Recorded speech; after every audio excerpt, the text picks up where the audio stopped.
அனைவருக்கும் வணக்கம். இருந்தாலும் மறைந்தாலும் பேர் சொல்ல வேண்டும் என்ற இலக்கணத்திற்கு தகுந்தபடி வாழ்ந்த பத்மபூஷன் புரட்சி கலைஞர் கேப்டன் அவர்களுடைய 72வது பிறந்த நாள் அன்று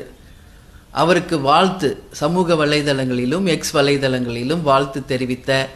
அனைத்து தலைவர்களுக்கும் நன்றிகளை தெரிவித்துக் கொள்கிறேன். அதே போல தேசிய முற்போக்கு திராவிட கழகத்தின் சார்பாக தமிழகம் முழுவதும் எல்லோருமே கழக கொடிகளை ஏற்றி இயன்றதை செய்வோம் இல்லாதவர்க்கே என்ற தலைவரின் கொள்கைப்படி அன்னதானம் நலத்திட்ட உதவிகள் செய்து தமிழகம் முழுவதும் பேனர்கள் கொடிகளை அமைத்து மிக சிறப்பாக 72வது பிறந்த நாளை வறுமை ஒழிப்பு தினமாக கொண்டாடிய அனைத்து மாவட்ட ஒன்றிய நகர பேரூர் கழக கிளைக்கழக